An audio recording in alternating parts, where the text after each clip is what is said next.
हमें बोलने का अवसर दिया। दिल की गहराइयों से आप सभी का बहुत बहुत धन्यवाद, शुक्रिया, कृतज्ञता। एक बार आप सब मिलकर भी अपने सहयोगी जनों का, जिनकी प्रेरणा से, जिनके सहयोग से आप इस प्रांगण में आए हैं, उनको दिल से धन्यवाद दो। आंखें बंद करके दिल से उनको दिल से धन्यवाद दीजिए, कृतज्ञता ज्ञापित कीजिए जो आपके उपकारी बने हैं। जितना दोगे उतना ही लौट कर वापस आएगा। सम गिविंग एंड मोर रिसीविंग। थोड़ा सा दो और बहुत सारा प्राप्त करो, ये प्रकृति का नियम है। इस नेचर को तुम जो कुछ देते हो वो लौटकर तुम्हारे पास आता है। देखिए आज कितना सुंदर एक संयोग बना है। आज क्या है? हाँ, बकरा ईद। बकरा ईद है ना आज। और हम यहाँ क्या करने जा रहे हैं?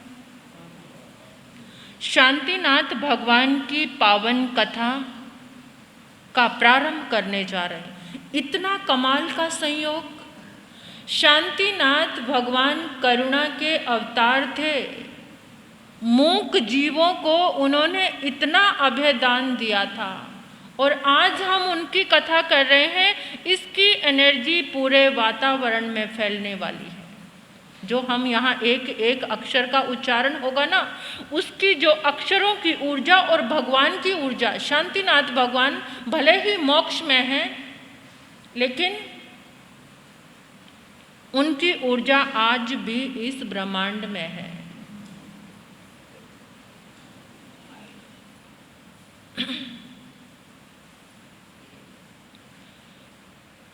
उनकी ऊर्जा से ये प्रांगण आज भरने वाला है। ये प्रांगण ही नहीं, संपूर्ण विश्व में वो ऊर्जा फैलेगी।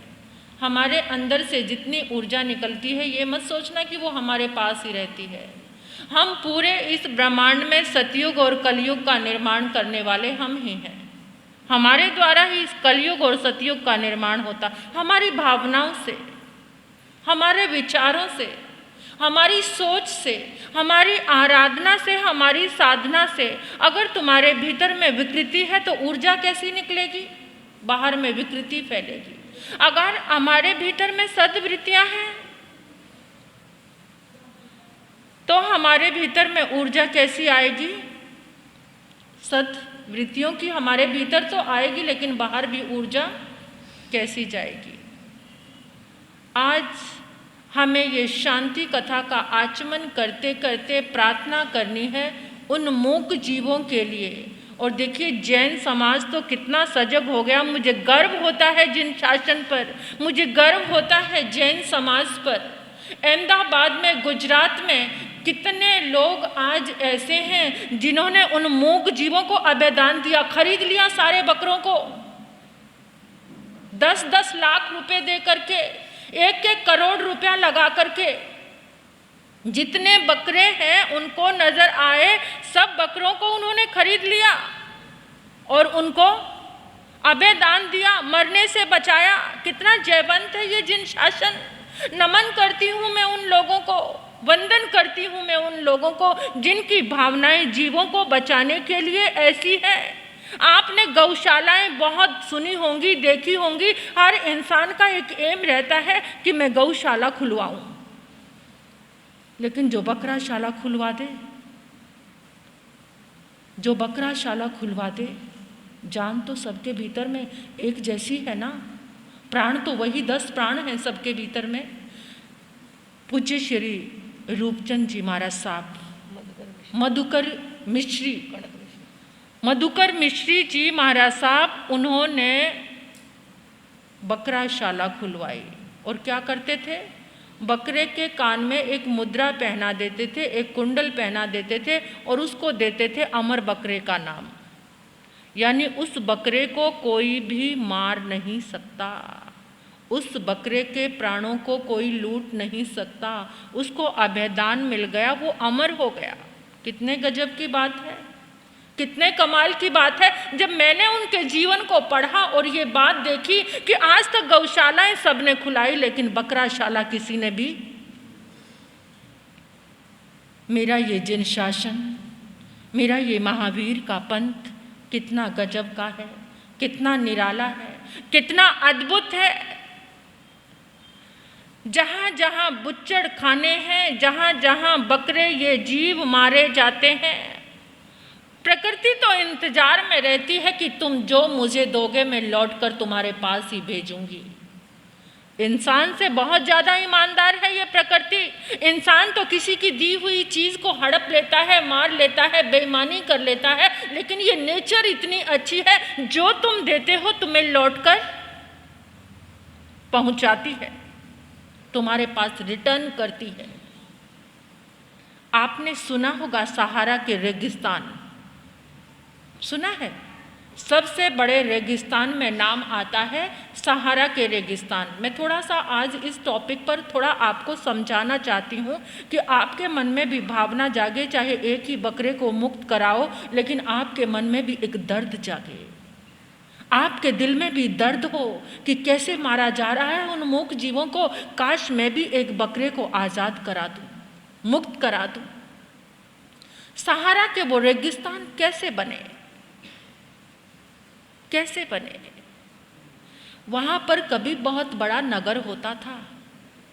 वहाँ के राजा को शिकार करने का शौक लग गया।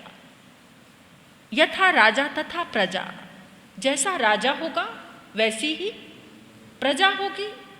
और राजा ने क्या किया, इतना शिकार खेलता, वो उसको इतना ज़बरदस्त व्यसन लग गया, प्रजा ने भी उसको फॉलो किया, वो भी ऐसे ही शिकार करने जाते, ऐसे ही जीव जंतुओं को खाने लगे। और एक दिन क्या हुआ, वो पूरा का पूरा नगर उजड़ गया। पूरा का पूरे नगर पर कहर बरसने लगा। कभी भूचाल आ गया, कभी बादल फटा, कभी कुछ हुआ, कभी कुछ हुआ, यानी कि वो सारा का सारा नगर खत्म होके वहाँ क्या बन गया, रेगिस्तान। जहाँ पशुओं की आहें होती हैं, जहाँ मूक जीवों की आहें होती हैं, वो जगह रेगिस्तान बन जाती है।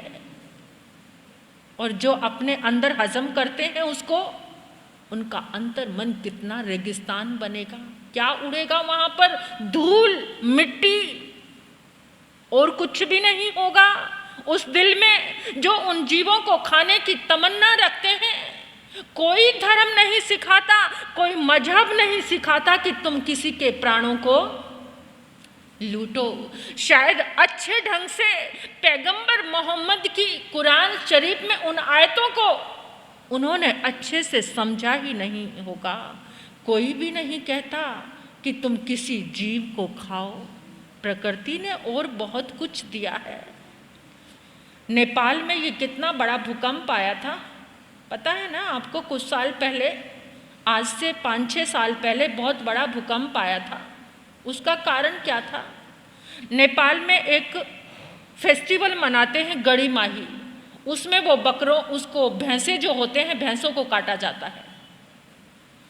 जिस धरती पर भैंसों को काटा गया वहीं पर फट गई वो धरती, और कितने लोग उसमें समा गए, कितना जनजीवन खत्म हुआ।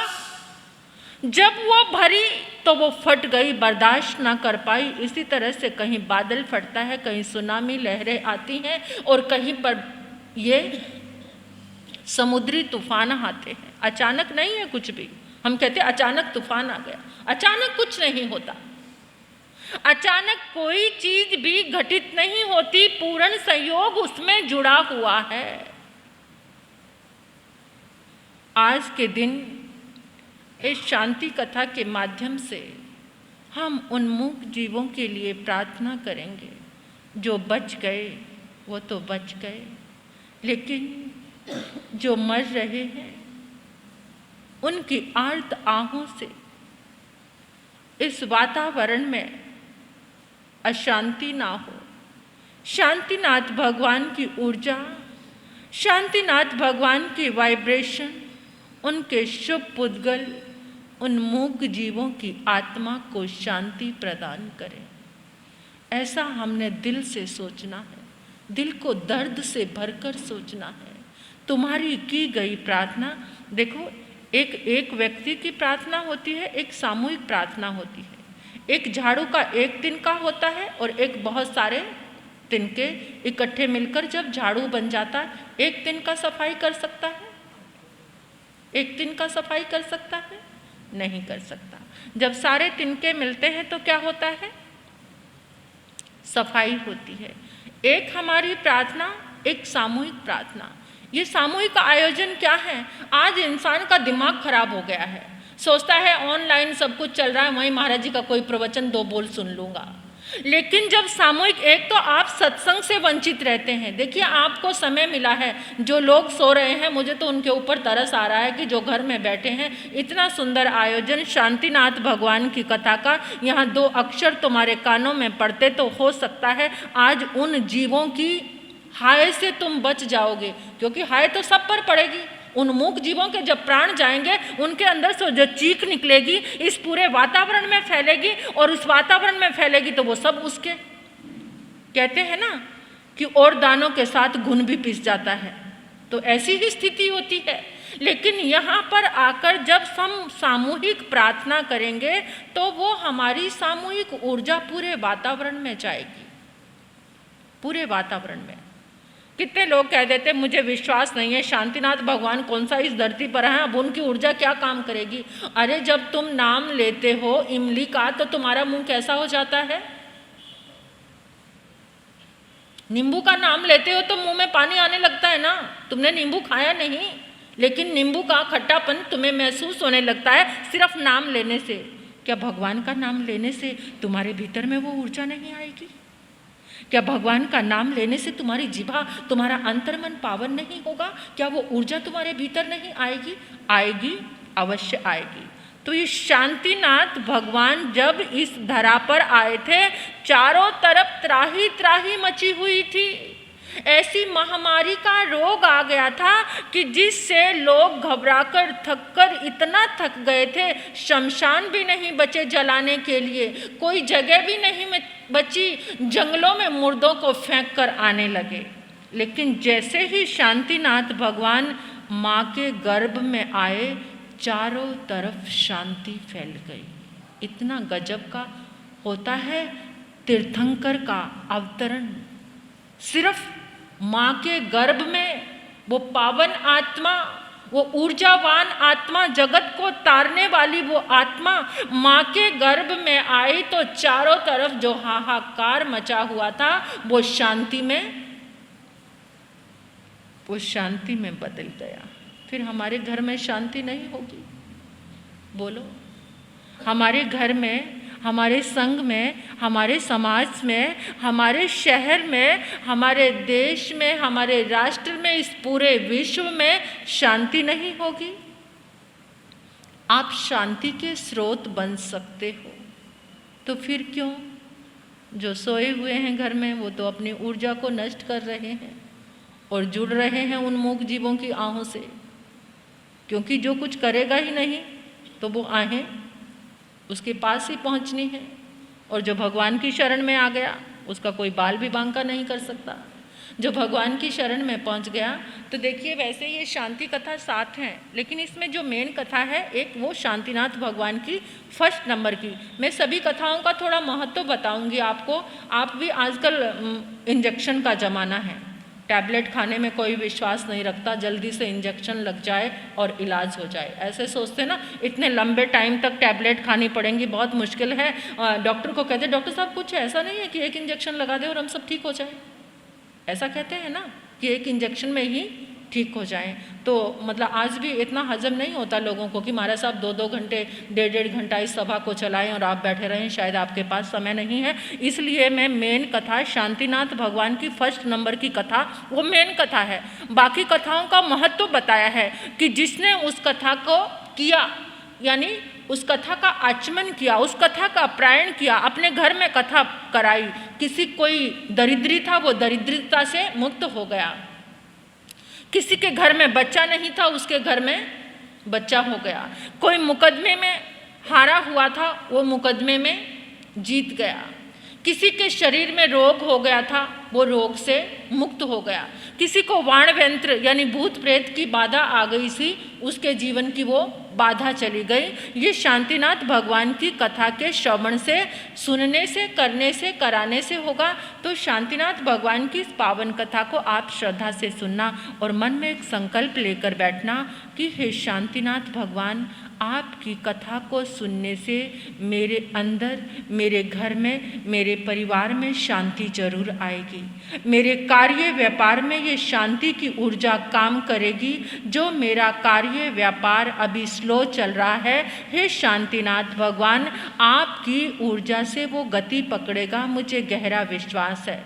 और आज संकल्प लेना कि हम 5 महीने यानी 5 शांति कथा आएंगी 4 महीने में, हम 5 शांति कथा अवश्य ही सुनेंगे। वैसे तो 13 शांति कथा का विधान है, लेकिन जब तक हम कराएंगे हम 5 कथा कराएंगे आपको। एक तो आज की और 4 कथाएं और आएंगी पूरे चौमासे में। तो आप संकल्प लेकर आना। जो संकल्प लेता है ना, उसका कोई भी कार्य अधूरा नहीं रहता। आज ही आप संकल्प लेकर देख लीजिए। आप विश्वास करके इस शांति कथा को श्रवण करें और अपने भीतर जो भी आप चाहते हैं उस संकल्प को दोहराएं। घर में शांति तो जरूर हो, बिना शांति के तो कुछ भी नहीं है। कि मेरे घर में शांति का वातावरण फैले, सबको सद्बुद्धि मिले, सब सन्मार्ग पर चले और इन मूक जीवों को भी हे शांतिनाथ भगवान, आपकी ये पावन ऊर्जा उन मूक जीवों को शांति प्रदान करे। जिनके 10 प्राण आज छिन रहे हैं, उनकी आत्मा को शांति मिले। उन लोगों को भी सद्बुद्धि आए जो सोचने पे मजबूर हो जाएं, जैसी मेरी आत्मा है ऐसी हर जीव की आत्मा है। जैसे मैं सुख चाहता हूँ ऐसे हर जीव को सुख मिले, ऐसा सबके मन का भाव बने।